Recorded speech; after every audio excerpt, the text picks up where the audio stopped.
우리는 오늘 현대 철학, 특히 기술 철학의 가장 근본적인 질문 중 하나를 마주하고 있습니다. 기술은 인간의 본성을 어떻게 변화시키는가? 역사적으로 인간은 도구를 만드는 동물, 즉 호모 파베르로 정의되어 왔습니다.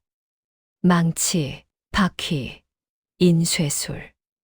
이 모든 것은 인간의 의지를 외부 세계에 관철하기 위한 수단, 즉 도구로 간주되었습니다.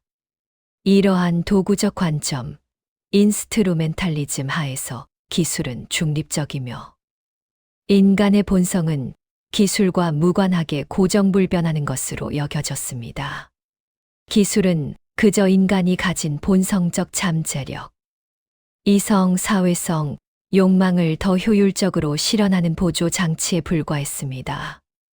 그러나 21세기 우리가 경험하는 기술, 특히 디지털 기술, 생명공학, 그리고 인공지능은 더 이상 단순한 도구의 범주에 머무르지 않습니다.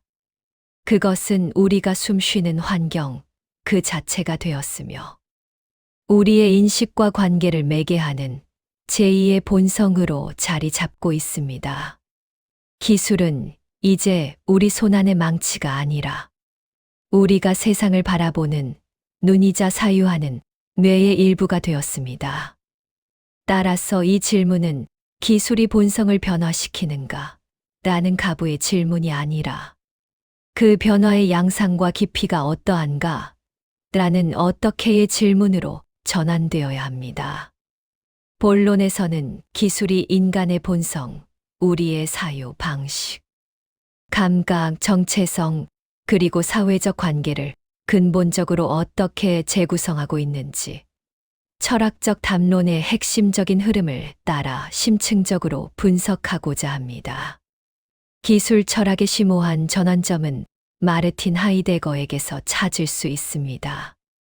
그는 현대 기술의 본질이 단순히 도구 제작에 있는 것이 아니라 세계를 바라보는 특정 방식, 즉 게슈텔, 영어로 엠프레이밍, 틀 지우기에 있다고 통찰했습니다. 하이데거에 따르면 현대 기술은 온 세상을 계산 가능하고 통제 가능하며 유용한 자원으로 환원시킵니다. 강은 더 이상 시적 영감의 대상이나 생명의 흐름이 아니라 수력 발전을 위한 에너지원, 즉 비축분, 스탠딩 리저브로만 존재합니다. 이러한 틀 지우기는 인간에게도 동일하게 적용됩니다.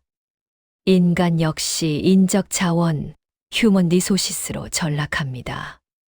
SNS에서 나의 삶은 좋아요라는 수치로 환산되는 콘텐츠가 되고 나의 가치는 팔로워 수나 생산성으로 측정됩니다. 여기서 인간 본성의 심각한 변화가 발생합니다. 본래 인간의 본성이 세계와 시적으로 교감하고 존재의 의미를 사유하는 데 있었다면 기술적 환경 속의 인간은 세계를 관리하고 최적화하는 기능적 주체로 변모합니다. 우리는 더 이상 존재의 목자가 아니라 자원의 관리자가 되는 것입니다. 이는 인간 본성의 존재론적 지위가 근본적으로 변질되고 있음을 의미합니다. 하이데거의 관점이 다소 비관적이라면 돈 아이디와 같은 포스트 현상학자들은 보다 구체적이고 관계적인 분석을 제시합니다. 그들은 기술이 인간과 세계 사이의 매개자 역할을 한다고 봅니다. 그들에 따르면 기술과 인간의 관계는 세 가지 주요 방식으로 나타납니다. 첫째, 체현 관계, 엠바디먼트 릴레이션스입니다. 안경을 쓴 사람은 안경을 통해 세상을 봅니다. 안경은 나의 신체 일부처럼 작동하며 나의 시각적 본성을 확장합니다. 스마트폰을 쥔 손은 나의 감각과 기억의 확장입니다. 둘째, 해석 관계, 허머뉴틱 릴레이션스입니다. 우리는 온도계를 읽음으로써 세계, 즉 온도를 해석합니다. 기술은 세계를 특정 데이터로 번역하여 제시하며 우리는 이 번역된 세계를 경험합니다. MRI 스캔 이미지는 우리 몸의 내부를 해석하는 새로운 방식을 제공했습니다. 셋째, 타자 관계, 알터리티 일레이션스입니다. 우리는 기술을 마치 타자처럼 대합니다.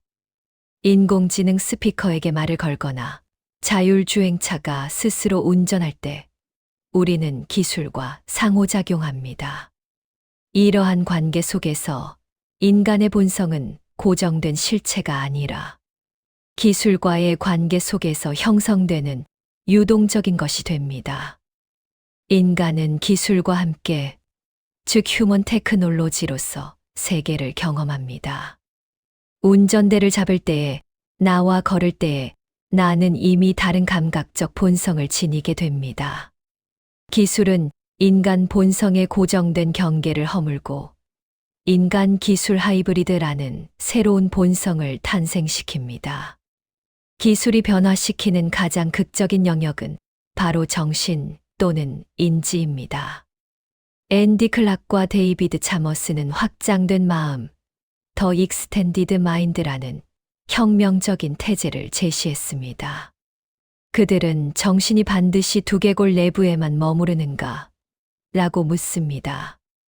만약 우리가 정보를 기억하기 위해 스마트폰의 메모 앱을 사용한다면 그 메모 앱은 나의 생물학적 뇌와 기능적으로 동일한 기억 장치 역할을 수행합니다. 그렇다면 나의 마음은 스마트폰까지 확장된 것이 아닌가? 이 관점에 따르면 현대인의 본성은 이미 기술적으로 확장되었습니다. 우리의 인지 능력은 더 이상 뇌의 뉴런에만 의존하지 않으며 외부의 기술적 보조물, 프로스테시스와 결합하여 작동합니다. 하지만 이 확장에는 대가가 따릅니다. 제리 터클 교수가 지적하듯 우리는 함께 있지만 외로운 언론 투게더 상태가 되었습니다.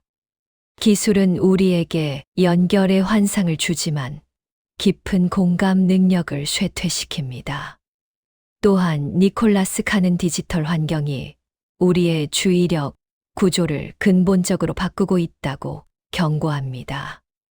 깊이 있는 사색과 선형적 독서, 딥리딩 능력은 사라지고 즉각적이고 산발적인 자극에 반응하는 멀티태스킹적 뇌로 재편된다는 것입니다.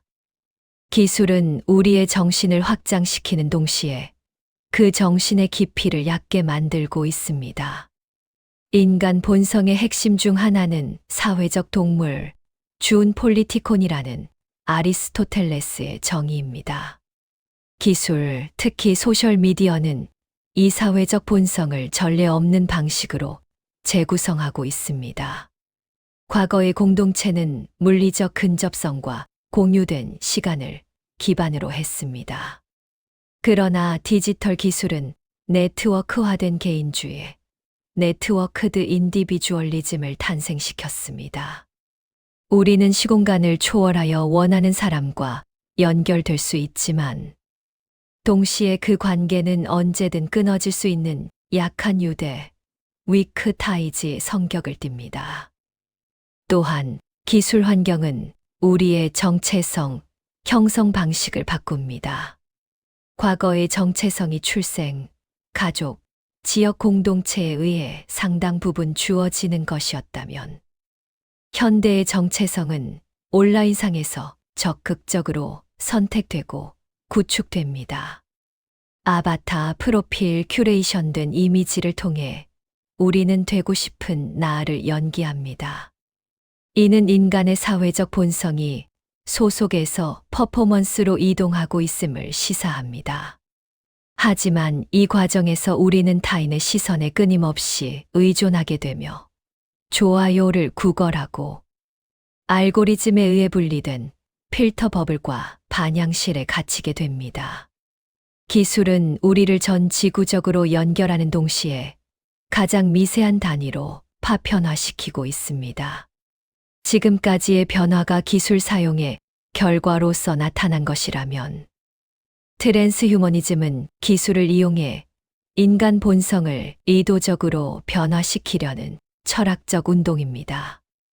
닉 보스트롬과 같은 철학자들은 노화, 질병, 인지적 한계와 같은 인간의 본성적 제약이 극복되어야 할 대상이라고 주장합니다. 그들에게 기술, 즉 유전공학, 나노기술, 인공지능은 인간을 넘어서는 존재, 즉 포스트 휴먼으로 나아가기 위한 수단입니다. 여기서 기술은 인간 본성을 변화시키는 것을 넘어 폐기하고 설계의 대상으로 삼습니다. 반면 도나 해러웨이와 같은 포스트 휴머니즘 철학자는 우리는 이미 사이보그라고 선언합니다. 인공심장 보청기, 스마트폰을 사용하는 순간 이미 인간과 기계의 경계는 무너졌다는 것입니다. 이러한 담론들은 고정된 인간 본성이라는 개념 자체가 허구일 수 있음을 폭로합니다.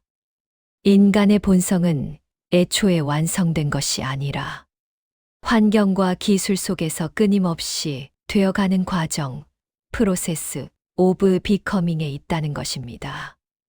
기술은 이 과정을 급격하게 가속화하고 이제는 그 방향까지 설계하려 하고 있습니다. 이러한 거대 담론은 한국 사회에서 더욱 압축적이고 강렬하게 나타납니다. 한국은 세계에서 유례를 찾기 힘든 속도로 기술을 수용하고 내재화했습니다. 서울대학교 철학사상연구소나 여러 학회의 논의를 살펴보면 기술 변화에 따른 사회적, 윤리적 마찰에 대한 고뇌가 두드러집니다.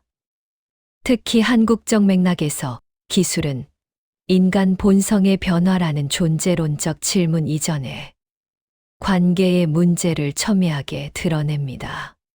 초연결 사회의 이면에는 극단적인 디지털 격차, 사이버 불링, 그리고 기술에 의한 노동 소외 문제가 존재합니다.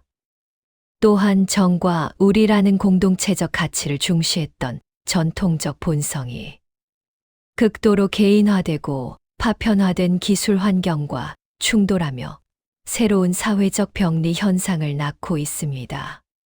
한국의 경험은 기술이 인간 본성을 변화시킬 때 발생하는 속도의 문제가 얼마나 중요한지, 그리고 그 과정에서 발생하는 윤리적 공백을 메우는 철학적 성찰이 얼마나 시급한지를 보여주는 생생한 사례입니다. 기술의 발전 속도를 사유의 속도가 따라잡지 못할 때 인간 본성은 방향성을 잃고 표류하게 됩니다. 결론적으로 기술은 인간의 본성을 어떻게 변화시키는가? 라는 질문에 대한 저의 답변은 명확합니다. 기술은 더 이상 인간 본성의 외부에 존재하는 중립적 도구가 아닙니다. 기술은 하이데거가 경고했듯 우리를 자원으로 환원시키려 하며 포스트 현상학이 보여주듯 우리의 감각을 매개하고 신체를 확장합니다. 또한 우리의 인지 구조를 바꾸고 확장된 마음을 만들며 우리의 사회적 본성을 재편하고 네트워크화된 개인이 되게 하며 나아가 트랜스휴머니즘의 비전처럼 우리의 생물학적 한계 자체를 넘어서려 하고 있습니다. 기술은 인간 본성의 경계를 끊임없이 허물고 우리 자신을 재정의하도록 강요합니다. 인간의 본성은 고정된 실체가 아니라 기술과의 공진화, 코에볼루션 속에서 역동적으로 구성되는 프로젝트가 되었습니다. 따라서 현대 철학의 가장 중요한 책무는 이러한 변화를 두려워하거나 맹목적으로 추종하는 것이 아닙니다. 오히려 이 거대한 기술적 환경 속에서 인간적 가치란 무엇인지, 우리가 어떤 존재가 되기를 원하는지를 끊임없이 되묻고 기술의 발전 방향의 윤리적 방향타를 제시하는 것입니다. 인간 본성의 변화는 이미 시작되었으며 우리에게 남은 질문은 어떤 인간으로 변해갈 것인가 하는 규범적 선택뿐입니다.